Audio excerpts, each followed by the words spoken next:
What's up, y'all? Welcome to the Growthcast on another Aloha Friday episode. My name is Tyler Deveraux.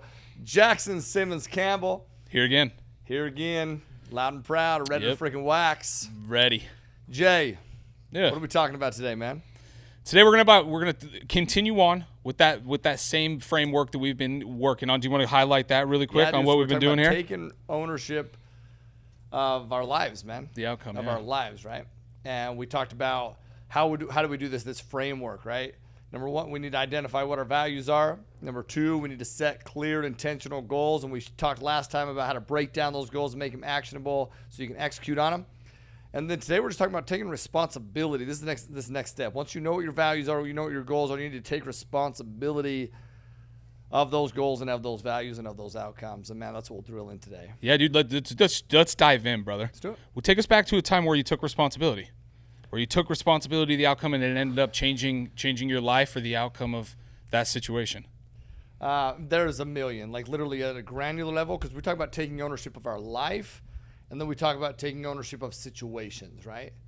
And it's a different framework in my opinion, but since we're talking about taking ownership of our lives, there's different pivotal moments in my life that I believe I've taken ownership of my life, right? Yeah. One of the pivotal for me and one that I talk about is just, obviously we buy apartment buildings, right? Like that's our investment company. It's a big focus of what we do, but how that all started was because I started taking ownership for my life. Yeah. I had just found out that I was going to become a dad. Those of you who don't know the story, this is like how all this, the infancy of all this. Just found out I was going to become a dad. It's just the only thing I ever knew I wanted to do. Like I was freaking so pumped. Like I can picture in my mind the minute that, the minute the brick came out of the bathroom show. It was amazing. Yeah. And then I can also picture in my mind laying in bed that night and being like, well, once all the nostalgia, all that stuff would wear off, and just being like, oh shit. Yeah. Because my life was, I knew the type of dad I wanted to be, right? Like I wanted to be a present, just a great dad, but a present dad. And my life was just very unbalanced. And so it caused a little bit of panic. Yeah. And, but ultimately a lot of the times when we're going through struggle, a lot of times we just get bogged down, right? And then there's these awakening moments, things that awaken us. Yeah. And I had just finished up a work trip. I was traveling a ton, just once again trying to figure stuff out.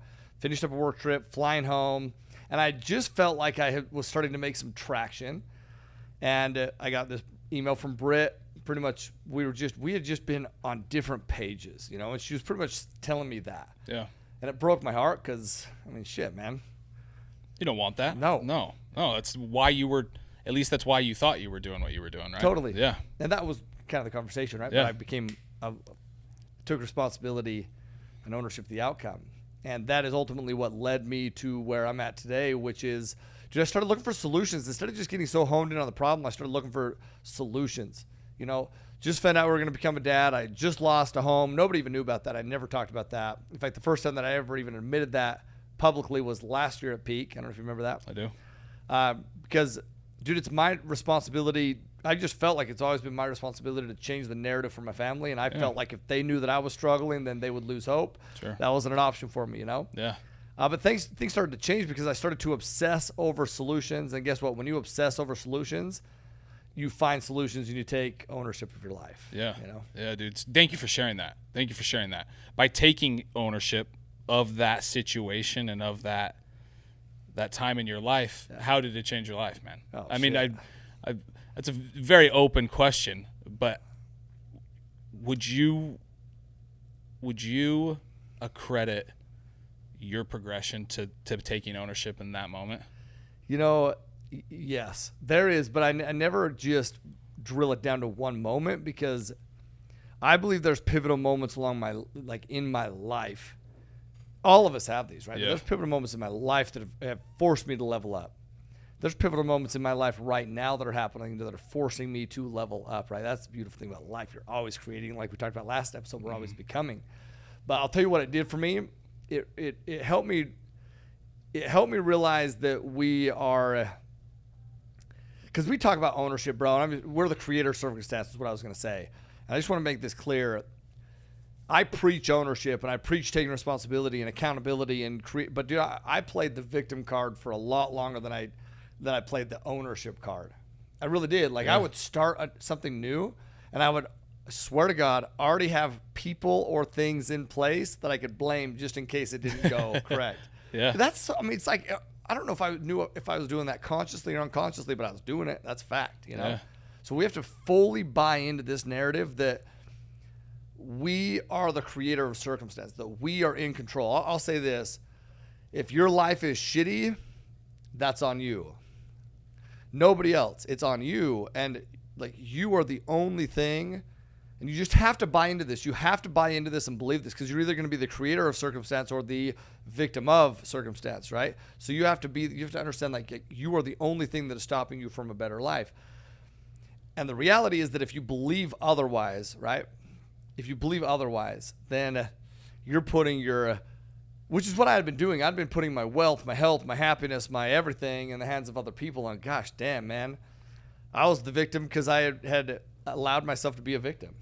Dude, I think that's an important thing to pull out is that you allowed yourself to get there, right? To be a victim. But indeed, we had a conversation about this the other day. Indeed, you were the victim of that circumstance. Sure. You were. Yeah. You were the victim of that. Life happens. Yeah. Shit happens. Bad things happen to great people, but it's like, what are you going to do about it? So what? Yeah.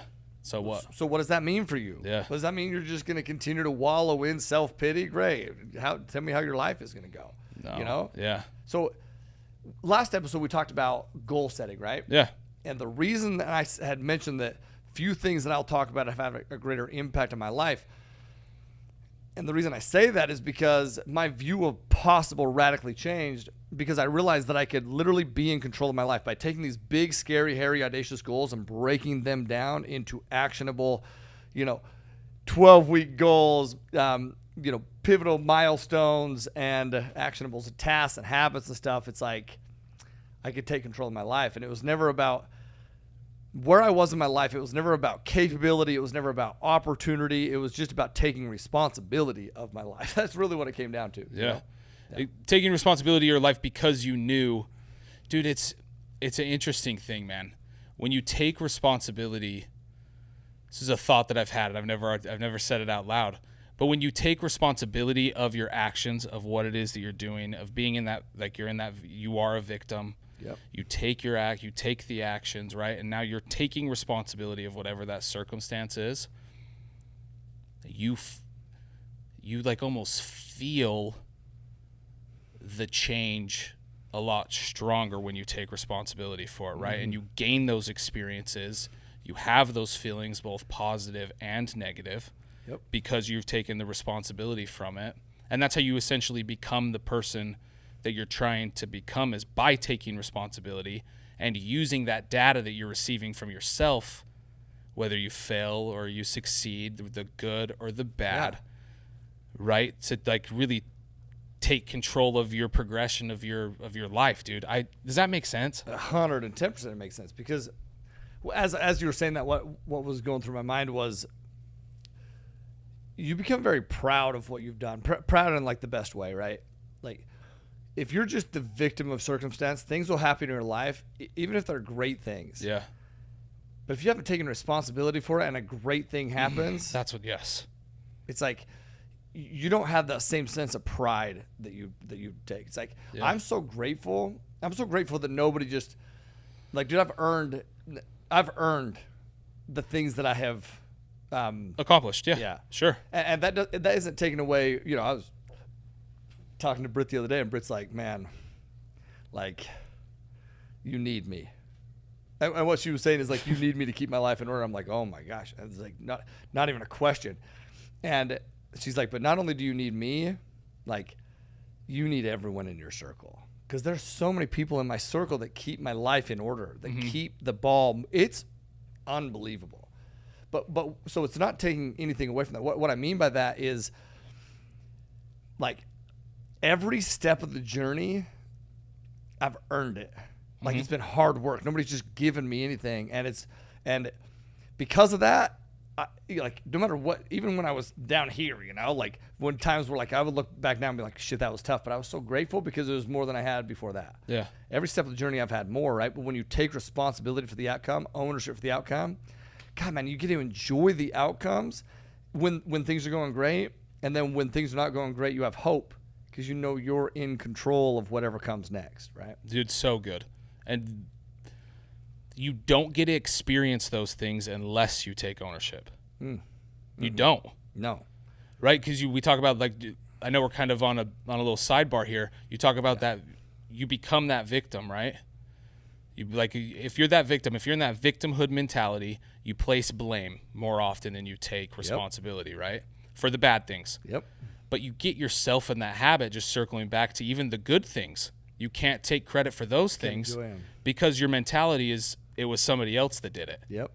Somebody, you know what I mean? You find yourself in the habit of making that the norm, that you're just that you're blaming everybody else. That's your identity, right? Yeah. And your identity is huge. So like once again, nothing is holding you back more in life than yourself. And just becoming weaponized with that mindset, that's how you get shit done. That's how you get shit done. And that's just a powerful, powerful thing. Yeah. So. It might not get done as quick as you thought it would get done, but it's going to get done because you're responsible for it. And it may not be as quick as you thought it would happen, but more than what you thought is possible, right? Yeah. That's what's beautiful. It may take you longer to get to a certain threshold that you have in your mind, but because you take ownership, you'll achieve way more than you ever thought possible, that's what's powerful, you know? And like you'll become the person that you need to become in that process to be able to like do those things and make that shit happen, right? So if you think about it, right? We talk about belief all the time. Yeah. And it really is belief, bro. Like whatever you believe about your life will become of your life. What do you believe about it? Like it's just powerful. Taking ownership enhances your belief because you have to enhance your belief if you're taking ownership for shit. So. Do we take we take the responsibility through the good and the bad, right? Mm-hmm. You got to take responsibility through the good and the bad. Full ownership, no matter what. Good or bad, it's on us. Right. Good or bad. Why is it so hard to take responsibility or so scary to take responsibility in the adversity? Like while it's so rough, while you're going through these difficulties, why is it harder to take responsibility then? Can I say one more thing with that? 'Cause when I say when good or bad, it's on us, it's not about placing blame. Dude, because blame doesn't matter. Like literally, blame doesn't matter. And I'm going to come around to answer the question. I like this. Keep going. Yeah. Blame is a waste of time. It's a waste of energy. It's a waste. So it's about solutions. When you just take ownership, now you become the creator because you're learning from every situation. Now every struggle, instead of it becoming this badge of victimhood, you become weaponized with ways to become better, stronger, bigger, faster. You know what I mean? Mm-hmm. So it's like good or bad, it's on us. I'm not just blaming like, oh my God, it was my fault. I'm a total idiot. It's like, okay, this is what I could have done better. This is now how I can improve to make sure the next time it is better. Right. That's what I mean by that. And if you're placing blame, not taking the good or the bad, that's all that you're doing. That's it. That's all that does for you is pushes it elsewhere. Yeah. Instead of using it like you're saying as data. That's it. Yeah. Yeah. You know what I mean? Using these responses, whether it was a failure or a win, as data, dude, is so good. But in those moments through the adversity, like let's say there's a problem, right? There's a problem. You don't even know about the problem. Say with work, there's a problem. Yeah. You don't even know that the problem has gotten to where it's gotten to, but you jump into a problem and you take ownership of it, and you take over that whatever that issue is. A lot of people may have a hard time doing that, dude. So why do you think that may be? Why do you think that as a leader, sometimes it's harder for people to jump into problems and take ownership of them? It's pride. Honestly, it's pride. It's like nobody wants to be like, man, that's my fault. I effed up. Yeah. But it's because they're focusing more on the blame aspect. It's not what it's about, dude. Not only, like, I want to be very clear. Not only do we take responsibility and ownership of the outcome in our own lives, but we help others do the same thing. Mm-hmm. So, like, don't get this twisted, man. If you're in my circle and we're working together and something that you've done has caused the result to be where we don't want it to be, well, I'm going to take ownership of how I could have helped you get there and what those things are and what the message could have been and how could have been more clear on the vision. But I'm also going to make sure that you take ownership of the shit that you're doing in your side. If not, if only one person within the company is taking ownership, I promise you, nothing fucking gets done. No. But here's what's happening as a leader. When you take ownership as a leader, real quick before you move on to when you take, yeah. you help the other people also understand that it's their responsibility and they need to take ownership for it too. Why do you do that? Because that's part of me taking ownership. But what does it do for them? Well, first, part of me taking ownership is to help you understand how to take ownership. Exactly. Because if I'm just like, hey, I just take everything on my shoulders, no, that's not how growth happens within an organization. Mm-hmm. It's just not. By me taking ownership is helping you understand how to take ownership, because then that's what that's going to do for that person is everything we just talked about. Now they're the creator of circumstance. Now they're hyper-focused on solutions instead of just pointing blame everywhere else. That literally is the downfall of any company, of any person's life, of any family dynamic. Like, think about a divorce. You want to know why a divorce happens? Because you're pointing blame. Mm-hmm. You're pointing blame. Yeah. Britt and I got into a little scuffle. Not a physical scuffle. Scuffle makes me think you guys are throwing elbows. Britt's vicious. Just punching you in your mouth. It was just like a disagreement last night, right? Yeah. And I'll be honest with you. I blamed her. She blamed me. We did. Yeah. This morning, I blamed me. No blame, right? But I took responsibility of what I could have done better. Sure. And Britt did the exact same thing. Yep. I wish we would have done it last night. And it wasn't like, dude, it wasn't a big fight. It was just a disagreement. That's literally all it was. What you mean husbands and wife have arguments? But here's the key though, because it was so minimal. What I mean by this, sometimes people will sweep it under the rug. It's like, I'm not even wired to do that, dude. If there is some sort of, discomfort, if there is some sort of uneasiness, I am literally not wired to do that. Like, I'm going to address. I'm not going to just be like, well, it's like literally how I'm wired. I'm going to address it. And then what happens is now you become stronger as a unit, as a couple, as a person, as a team, as an organization, as a group. It's like, so I can't remember what the initial question was, but dude, it helps why do you everyone. Exactly, dude. Yeah. Exactly. That you answered it. Okay. It helps everyone. My question was, why do you help them understand that they need to take ownership? So as a leader, dude, when you take ownership, people are they're going to follow suit. They're also going to take ownership. Like, when I go into whatever we're doing, if it goes great, it's because of the team. Like, literally, we have a value, right? We have our core values. Our core values stem from, it's called MF Aloha, okay? And one of those is own the outcome. Well, own the outcome, what that means is, man, if things are going great at a basic level, okay? If things are going great, dude, it's because of the team behind me that have helped me make those things great. Like, I just want to be clear. Like, the team helped me there, right? Yeah. If things didn't go great, I look inward before I ever look outward. That's what our core value is. If things didn't go great. Like, I was just talking to a team member today on the phone. And what's interesting is a lot of times we think that we take ownership when in reality we don't take ownership. So he's telling me, hey, man, this didn't go well. I'm going to be a little bit more vague here, okay? But, hey, man, I don't want to put anybody on blast. But because he took ownership, which means it's a he, which means you got 50-50 shot of getting it right. You now just narrowed your odds within our company by about 50-50. I don't know, maybe even less than that. Maybe we probably have more females than males in our company. But regardless, okay, he's like, man, yeah, I take ownership for those, for like literally the verbiage. I take ownership for those kind of things, but I also I let this other person know, hey, man, let me give you some feedback. These are things that you could have done better. I'm like, okay, so what could you have done better? Because when I'm talking to whoever I'm talking to, it doesn't matter about anybody else. It's about them. Mm-hmm. So it's like, okay, cool, awesome. Thanks for providing that. Now, what could you have done better? Well, I mean, man, listen, man, I take ownership for it. I take ownership for it because of X, Y, and it was still about that other person. I was like, see, no, that's not ownership, bro. It's just not. Yeah. Ownership is, what could you have done better? Well, you could have known that was a distraction. Did you know it was a distraction? Yep. Did you do anything about it? No, that's on you. You're the leader. Okay. And then I walked them through how to take ownership, and it was like, shit.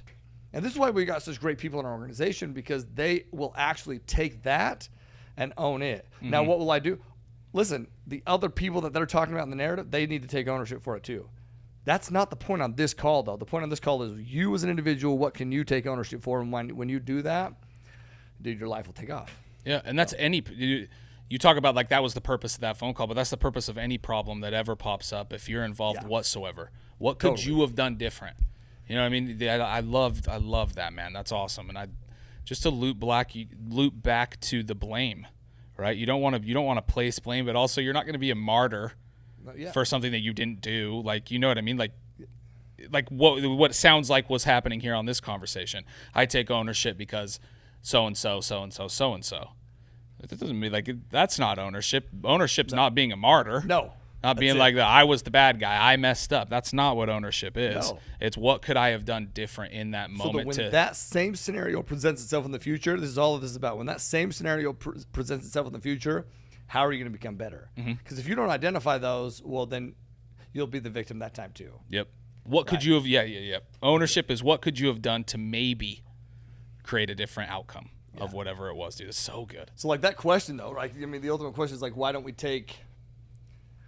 we struggle to take ownership for that and that pride? But it's also like, dude, our brain, right? Our brain is just wired for safety, efficiency. It's like this thought of growth is so to our brain, right? Any type of change, any type of discomfort, it's like it's a threat. It's viewed as a threat. And that is, it takes a lot of energy. Change, growth takes a lot of energy. So your brain is literally wired to preserve energy. So in other words, like your brain will fight against you to keep you comfortable. And that's great for survival, but it's horrible for growth. Yeah. So horrible. It's horrible for growth. So just acknowledging that and recognizing that is number one key. So dude, that's the problem, right? So it's like, how do we take responsibility for that outcome, strengthen our mindset to like fight against that? How do we do that? I love that. So, because it literally is what it is. You have to strengthen your mind at every. That's growth, right? If I look at growth, it's literally strengthening your mind at every aspect. Yeah. So, one of the things that I love about kids, you think about who grows the most, like the most rapid pace. Kids grow rapidly. Why? Well, number one, because they're curious, dude. They don't have these predefined, these preset notions of how the world is. They're just curious, dude. And curiosity releases dopamine. And curiosity also causes motivation. And you try shit. Like, you tried way more things as a kid than you do today. New things. So true. You know, it's like I was watching Life of Kai Lenny. If you've never watched Life of Kai, he's a big wave surfer out here in Maui. Have you ever watched it? Yeah. You got to go watch it if you haven't watched it. It's unbelievable. I can't stop watching it. No, seriously, it's addicting. So good. Yeah. And he's talking about these other, like, it might have been on Life of Kai. It might have been on actually another documentary of him. But these dudes that these guys within the surf industry, they're almost like, man, we haven't tried anything newer for a long time because we got so hyper focused on this one sport, shortboard, longboard, big wave, whatever it is, that we became hyper focused in. But Kai tries everything. Kai tries everything. He's very curious, dude. Yeah. And he does it because he literally loves it. It's like he finds joy in it, dude. I go get beat up by a wave. I do not find joy in it. Yeah. So be curious, right? But also the other side of that is the gratitude aspect. So when I look at these things, so number one, be curious. Number two, gratitude, man. Like that's what, if you watch Life of Kai, that dude is grateful. And that's powerful. Gratitude, like when things are fun, when things are exciting, when we are grateful, your brain, fires and wires in our favor. So that's why, like, you think about this, the journal that we lay out, right? What's step one of the journal? Like when you look at your daily journal. Gratitude. Why? Because even when things are a little bit scary, even when things are a little bit new, when we can find gratitude in the unknown, when we can find gratitude within the fear, and when we focus on gratitude, dude, we see opportunities instead of obstacles. And that is it literally is all perspective. Opportunity. There's obstacles, those are real. There's opportunities, those are real. What do you decide to focus on? Well, if you have gratitude, you're focusing on the opportunities, right? Yeah, I just want to pause there, dude, because it's so true. When you focus on gratitude, you see the opportunities. Within every obstacle, bro. Yeah. Dude, so powerful. Yeah. So powerful. Okay, so what else can we do there, dude? How else can we strengthen our mind? dream, dude. Purpose. Like have this big, Inky said something. He said, when you're in the frame, it's so hard to see the picture. And I mean, there's so many ways that you could take that, but how I take that, it's like, man, sometimes we're so focused on what's happening in our lives right now, but time is the ultimate victor. But it's because time helps us understand a bigger purpose. Like if you've ever broken up with somebody, been dumped, whatever, like I'll talk to you that day, a couple days after, and you can't even see a picture of that person. You drive past a spot that you guys used to go to dinner or something. You start to get all emotional. These are these little things that, 6 months down the road, a couple months down the road, you're not as emotional. Right. 6 months down the road, it's like, dude, 6 months down the road, I could show you, you'd be scrolling, all of a sudden you come across their picture on Instagram, Facebook, whatever. You're like, oh my God, can you believe I used to date this asshole? It's all perspective, right? It's all time. So sometimes dude, purpose. When you just understand this bigger view of things,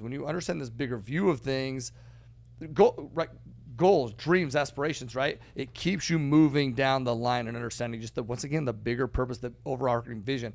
When you have this sense of reward in the future, it brings purpose, it brings direction, which is why when you write your goals down. So step one of the journal, right? You think about how powerful the journal is by the things we're going through.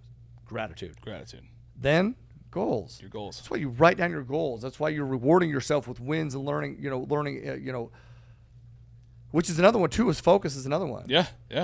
Right? Totally. It's like focus is another one. When you strengthen your ability to focus on your why, on your goals, on the actions that you need to get there, you get clarity. So many people think that they're unmotivated. They're not, dude. They're uncertain. They're just uncertain.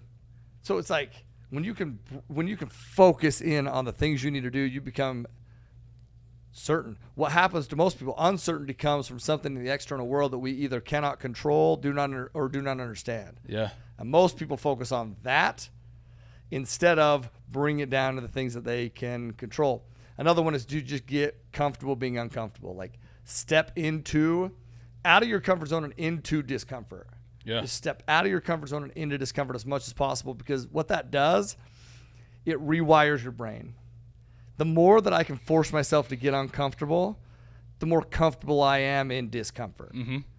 So the more that I take ownership for my life, as an example. Yeah. Right now, it doesn't matter what comes across doesn't matter what happened, what situation, circumstance, event, doesn't matter what the situation, circumstance, event is. I have rewired my brain that my identity is, dude, I take ownership. So I like literally an affirmation, if you will. I thrive in discomfort. Yep.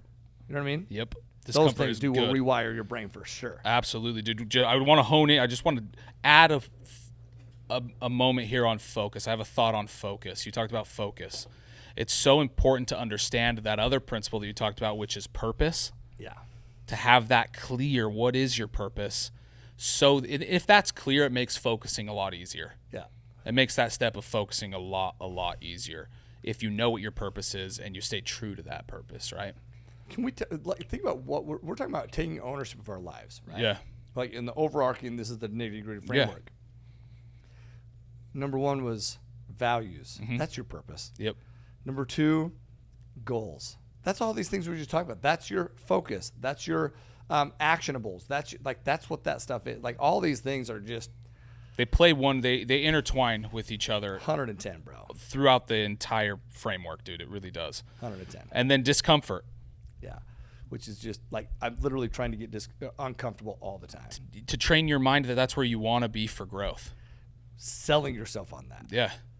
Like you sell yourself. The biggest, I'm not talking about selling yourself to others. I'm talking about selling yourself to yourself. Like, yeah. When I say you have to be all in on taking ownership, all in on accountability, all in on responsibility, all those things, it's like, no, I'm literally selling myself on that. Like it is I am in control. Yeah. So life is what we make it to be and what we believe it to be. And I believe I'm creating this bitch. Yeah. So it's like, no matter what happens, it's like, cool, I'm creating it. I got it. Cool, I'm in charge. You can put me in, any scenario, business scenario. Dude, I'm just telling you, ton of freaking challenges in business. Yeah. One of my biggest strengths is I am an unrealistic optimist. Why? Because I believe I'm creating it. Yeah. I also have faith. I believe, like, faith is projecting the best case scenario, fear is projecting the worst case scenario, and I just believe in a loving God that wants me to have the best life possible. And as long as I take ownership for my life and the steps that I'm taking, doesn't mean that I won't make mistakes. I make a shitload of them all the time. All the time. Just like any curious kid who's making mistakes. Pax, Marley, Jackson, young buck. son of a bitch. Making mistakes all the time. But like, you think of it from being a parent has helped me with my relationship with God so much because, dude, I want Pax and Marley, I want them to have the best life ever, dude. It's never a mistake. Like, they make a mistake, it's like, God, you expect them to make mistakes. But it's when they come to you like, I am so sorry. This is what I did. This is how I could be better. You think about that. Any of you who are parents, your kids come to you and say, man, I really apologize. This is what I did, and this is how I can do it better. Whatever anger you had, It's gone. it is gone. Yeah. And now you're full support mode. I want to give my kids anything and everything, but I don't give my kids anything and everything. It's one of the biggest challenges for me as a parent because I want my kids to have the shit that I didn't have as a kid. And I can get them pretty much whatever they want. Yeah. That is literally a challenge. Yeah. Like, Britt is so good with me for that because it is not creating this, it's letting them take accountability and ownership and responsibility for their own lives instead of them feeling entitled. Sure. Entitlement's a trap, dude. It's a trap. Sure. Yeah. I don't know. No, dude, it's so good. These things, what you just said though there about your Pax, for instance, right, dude? It just intertwines and goes through all of these things that we talk about, dude. Okay. One more question. Can I mention one thing along those lines, though? Go ahead, yeah. Because Britt is taking ownership for things that she's working on right now. She's been wanting to do a triathlon for a long time. And she's doing the thing. She's doing that thing, dude. It's next week. Actually, it's by the time this thing airs, It'll she have will happened. already have done it. Yeah. And it's been unbelievable. First off, Britt only knows, like, when she does something, she doesn't know how to half-ass anything. She just doesn't. That's what I love about her, dude.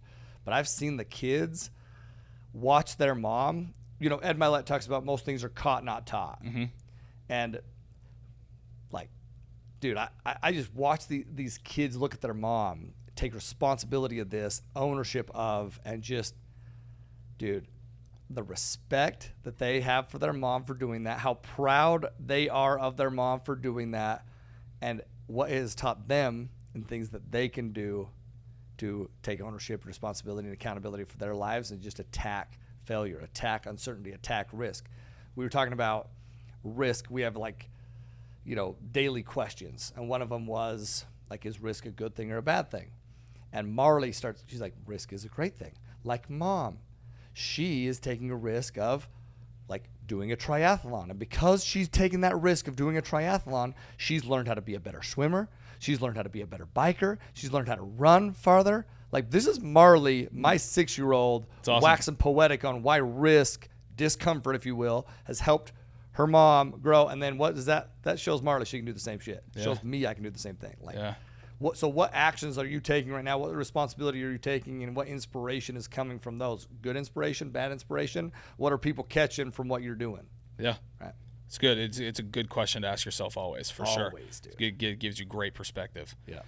So, dude, as we're going through here, and as we're, like, going through these steps on how you can, like, strengthen your mind, you do all these things, and you live these principles.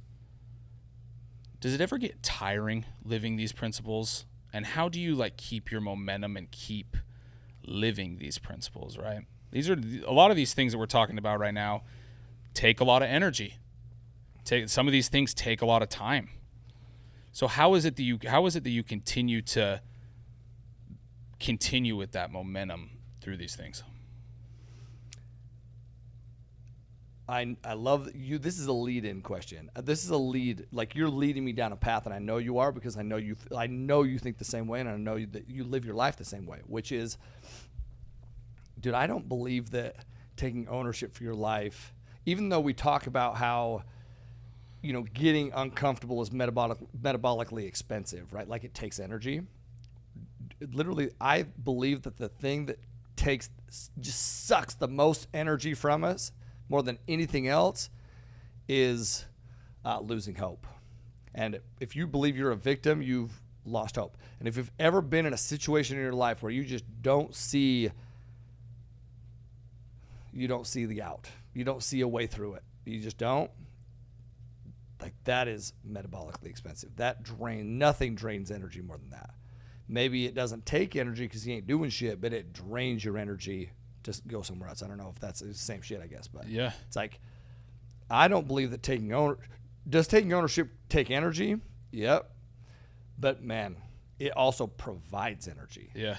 When you're not taking ownership, it takes energy, but you're not getting any energy back because you've lost hope. Yeah. When you lose hope in your life, bro, nothing is shittier than that. No. I've been in those situations in my life, and what's crazy is, even though I always want to be very clear, even though we talk about ownership, and hopefully you know this, and if you don't, you need to hear what I'm going to say. I talk about ownership, we talk about all these principles, but dude, I battle this shit in my life all the time. All the time. There are times where I play the victim. There are times where I take ownership. I'm just grateful that there are more times that I've taken ownership to remind me when I'm playing the victim, I can snap out and remind myself it's time to take ownership of. And no matter what level you reach, no matter what things you do, anybody that you're looking at, these people that you aspire to be like, I promise you, they have the same struggles you do.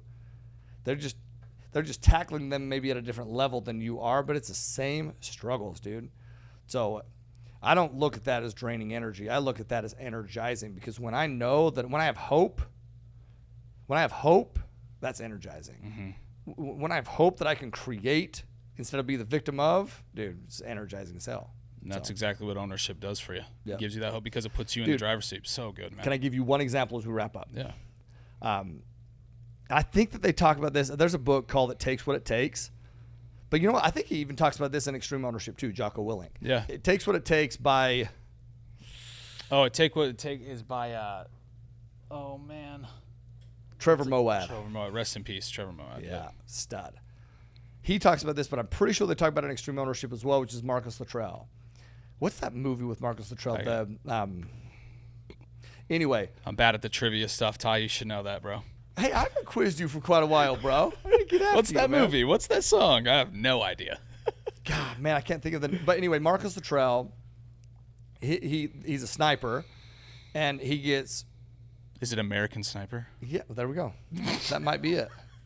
Or is it Lone Survivor? Lone Survivor. That's what it is. Yes. That's the one. With Marcus. Yeah, that's the one. Gets blown up on, like, him and everyone he's with gets blown up with all this enemy fire, right? Mm-hmm. Everyone else dies, and he is messed up.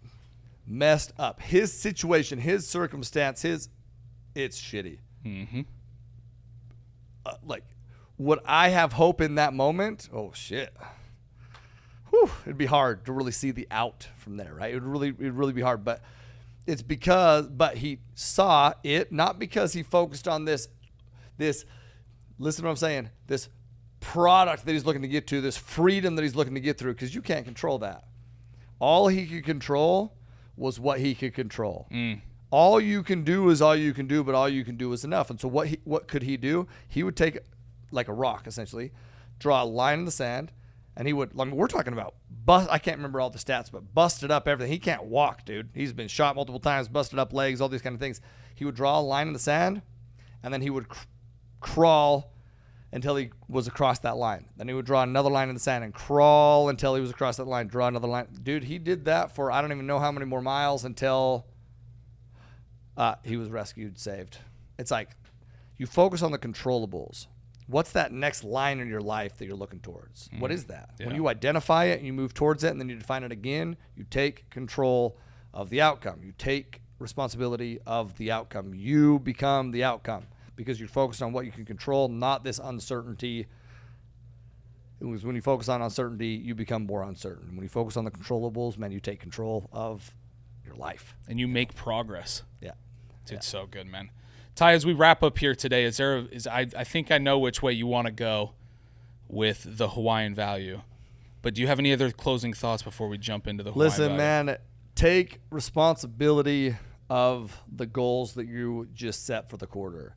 Take responsibility for your life.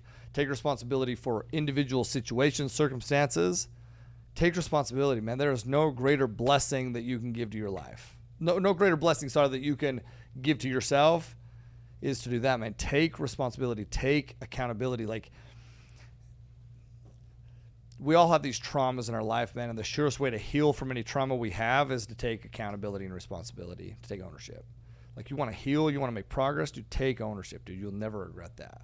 And Kuleana is the Hawaiian value that is, dude, it is responsibility. It is accountability. Like, that's what it is. Yeah. It's our Kuleana. It's our responsibility to take ownership for whatever outcome we're looking to take. Whatever the situation, circumstance, environment, event, whatever it is, we own it. We take we Kuleana for your life.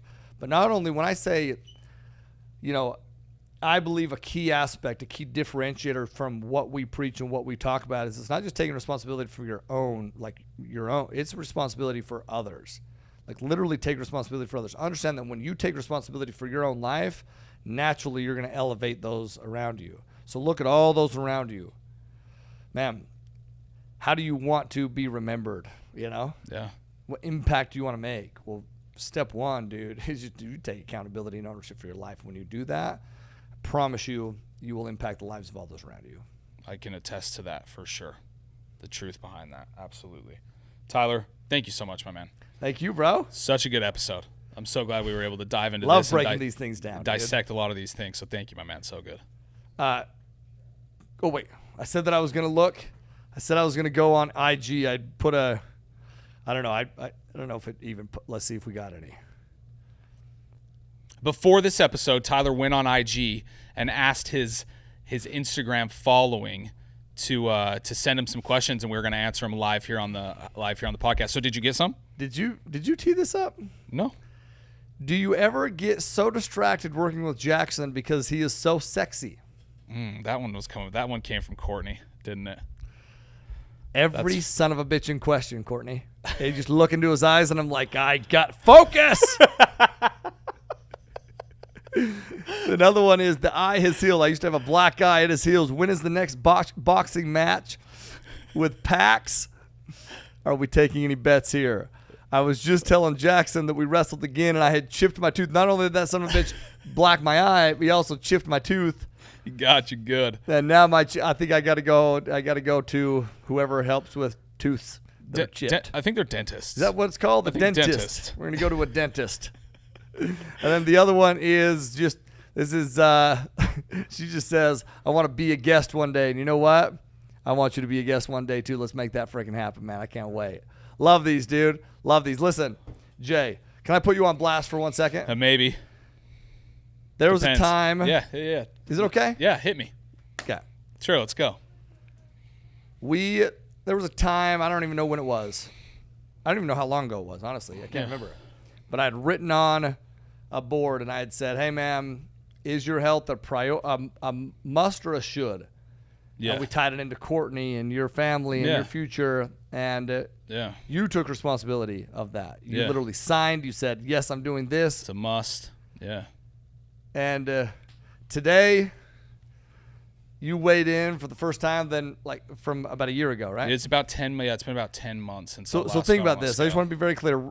Jackson hasn't been focusing on the product. He's been focusing on the process, knowing that the product is inevitable if you focus on the process. Yeah. Taking ownership, taking responsibility, and what happened? Yeah. Well, there's another principle here that I kind of like. If we're going to talk about this, I'd like to just highlight this. But the principle of delayed gratification. Right, I knew I was making progress, but I hadn't got on the scale to actually see what that number is. So good, dude. So it's benefited me a ton, that part of it for sure. But what are you asking? Sorry, dude. What was the question that you asked? What happened this morning, bro? So this morning I decided to. So can I kind of give like a way? Like let me kind of paint the picture a little bit more. It was right around. I'll tell you when that note was because it's very vivid for me. I remember it all very, very vividly. But it was right after peak partnership last year. Okay. It's pretty close. It was right around that time to right around peak at the end of peak partnership last year. We had talked about it. And it had already been like my health goals had already been pressing on me. They'd already been there, and they'd already been at the forefront of my mind.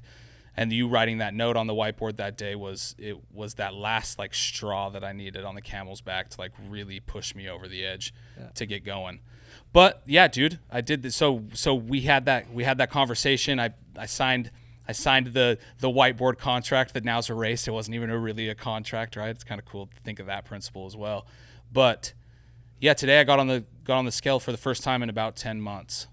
Yeah, and there was a big old number differentiation there for sure, dude. Yeah. Do you want to say it? Yeah, dude. So since June, really, April, June of 2022, I'm down 72 pounds. Yeah. Which is awesome. Yeah. Just freaking awesome, dude. Thanks, dude. Massive, huge. Thanks, dude. Huge win, bro. Yeah. But it's not just the number, right? No. That was the last thing I was worried about, yeah. dude. What's the biggest result that you've seen from that? Because it ain't some number. Dude, no, it's not, dude. The habits that I've been able to form because of it. Dude, it was like I can really like take this lesson that I've learned through this, and really anybody can apply it to their biggest difficulty that they have in their life, dude. A lot of people don't know me, don't know where I've come from, and like my history of as I was a kid, my growing up. But dude, I've battled with weight since I can remember, man. It's been literally the biggest difficulty in my life, and like it's still a challenge for sure. I'm like I know the path I'm on now though, and like I'm not worried about it. But it's been a difficulty my entire life, dude. And the biggest takeaway from this journey that I'm still on is that you just have to do it. And don't worry about the result. Yes. Focus more on yourself. Yeah, detach yourself on it and focus more on becoming the person that is worthy of those goals. If that makes sense. Say it again, bro. Becoming worthy, like becoming that person that's worthy of doing that, right? I wanted my big goal that I set at the end of April, June-ish of 2022 was I wanted to lose 100 pounds. The goal that I set was 100 pounds by next peak partnership. Peak partnership was a little bit early this year, but I thought it was going to be 12 months. I thought I was going to have 12 months to do this goal, but it was in a year I wanted to lose the 100 pounds, and I'm right on track to be able to do that. It's amazing. Without even getting on the scale and knowing that though, right? Yeah. Which is an interesting thing in itself, But dude, can I say something with that? Because keep going. Sorry. No, just putting your head down and doing the work is really what I'm trying to say. That's exactly it. And learning yourself and like paying attention to yourself along the way. I thought I knew how to lose 100 pounds. Yeah. But I didn't. In reality, dude, I didn't know myself and how my body functioned and how I lost weight. It'd been a long time since I had actually been active. Yeah. So I had to relearn myself and really know in that, you know what I mean? Relearn those things and really get to know myself and how I respond to those things to then be able to do those things that needed to be done, right?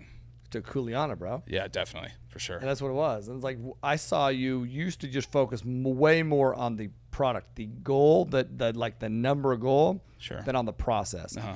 And goals are great, systems are better. Sure. You enhanced your system more. Because you took responsibility, accountability, Kuleana. You enhanced your system. Yeah.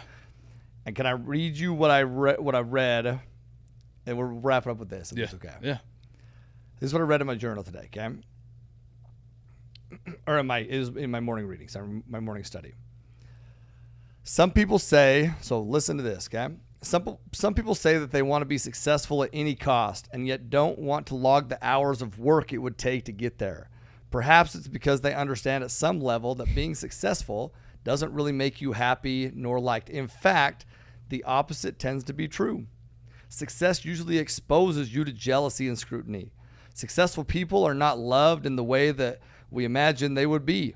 They are usually picked apart because envious people need to humanize them in some way. Perhaps instead of being successful, what many really want is just to be loved. And yet their ambition for success directly threatens that love. We often feel resistance in the face of what's going right in our lives, not in what's going wrong. When we have a problem to solve, resistance is usually nowhere to be found. But when we have something to enjoy, create, or build, we are tapping into a part of ourselves that is trying to thrive instead of just survive. And the unfamiliarity can be daunting. So the last bit of this, your new life is going to cost you your old one. It's going to cost you your comfort zone or your sense of direction. It's going to cost you relationships and friends. It's going to cost you being liked and understood. It doesn't matter. The people who are meant for you are going to meet you on the other side. You're going to build a new comfort zone around the things that actually move you forward. Instead of being liked, you're going to be loved. Instead of being liked, you're going to be loved. Instead of being understood, you're going to be seen. All you're going to lose is what was built for a person you no longer are. Remaining attached to your old life, listen to this, remaining attached to your old life is the first and final act of self-sabotage. And releasing it is what we must prepare for to truly be willing to see real change. It's a good book. It's amazing. That's the price you have to pay. Are you willing to pay the price? Consistency is the shortcut. The process, accountability, Kuleana, bro, you're a different person. Not physically, you're a different person. Mentally than you were 10 months ago. I'd agree. Physically too. I'd agree. But mentally, you're a different person. Totally. Because you took Kuleana. I'm proud of you, bro. Thanks, bro. Yeah. Appreciate that, man. Absolutely. Thanks, dude. Hey, love y'all. Take responsibility for your life, man. Own the outcome. And live always with aloha. Peace.